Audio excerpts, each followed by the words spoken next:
गयाजी में स्वयंसेवकों ने मनाई शरद पूर्णिमा।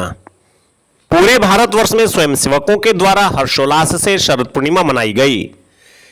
इसी कड़ी में राष्ट्रीय स्वयंसेवक संघ कोटेश्वर महादेव तरुण व्यवसायी शाखा केशवनगर गयाजी की ओर से कोटेश्वर महादेव मंदिर परिसर में मंगलवार को शरद पूर्णिमा उत्सव धूमधाम से मनाया गया।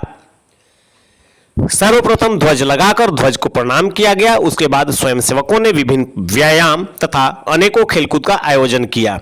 तदुपरांत नरेंद्र कुमार जी केशवनगर के संपर्क प्रमुख का बौद्धिक हुआ। उन्होंने शरद पूर्णिमा पर प्रकाश डालते हुए इसके महत्व को समझाया। आज के दिन चंद्रमा 16 कलाओं में खिलता है, उनसे अमृत किरण निकलते हैं। चंद्रमा की शीतल किरणों में जब खीर बनाकर रखी जाती है तो वो अमृत समान हो जाता है। उनकी किरणों को ग्रहण की हुई खीर के सेवन से अनेक रोग समाप्त हो जाते हैं। नरेंद्र कुमार जी ने संघ के 100 वर्ष पूर्ण होने पर समस्त देश में आयोजित होने वाले कार्यक्रमों एवं 5 प्रण को प्रत्येक स्वयं सेवक को लेने के लिए कहा, जिसमें सामाजिक समरसता, कुटुंब प्रबोधन, पर्यावरण, नागरिक कर्तव्य तथा स्व का बोध आदि को विस्तार से बताया। अंत में गीत प्रार्थना के बाद सभी ने खीर के प्रसाद को प्राप्त किया। मौके पर गयाजी महानगर सेवा प्रमुख कुंदन प्रकाश, केशवनगर कार्यवाह प्रदीप जी, नगर बौद्धिक प्रमुख संजीव कुमार, आचार्य दया प्रकाश सरस्वती विद्या मंदिर, महानगर बौद्धिक प्रमुख डॉक्टर उमाशंकर सिंह, मुख्य शिक्षक तथा शारीरिक शिक्षण प्रमुख कुंदन वर्मा, दया प्रकाश सरस्वती विद्या मंदिर के गणित शिक्षक शेषानंद मिश्रा, सामाजिक कार्यकर्ता तथा सक्षम के गया जिला सचिव डॉक्टर रामानुज महाराज, सामाजिक कार्यकर्ता सत्यानंद कुमार, मातृशक्ति के रूप में आरती कुमारी, विद्या जी, नेहा जी, रीता जी, शोभा देवी, निक्की रानी, प्रीति कुमारी सहित सैकड़ों स्वयंसेवक उपस्थित रहे।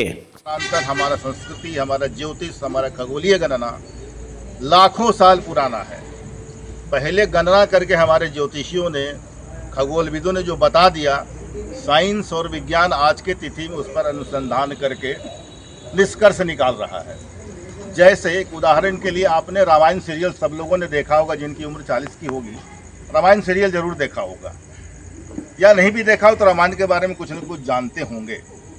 उसमें एक पुष्पक विमान की चर्चा है कि रावण आए थे और सीता माता का अपहरण करके पुष्पक विमान से ले गए थे। तो रामायण में तो चर्चा है पुष्पक विमान की, लेकिन हवाई जहाज का आविष्कार कब हुआ?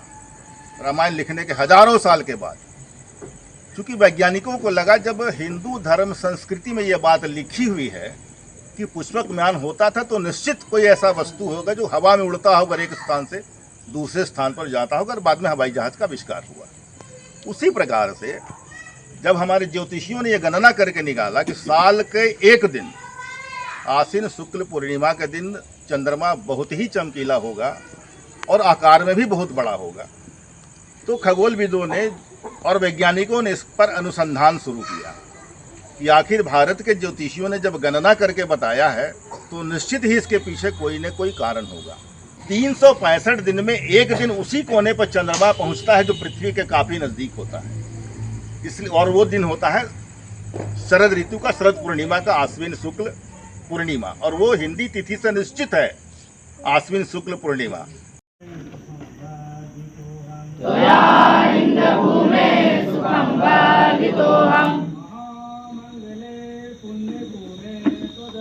महामंगले पुण्यभूमे पदर्थे पदत्वे सखायो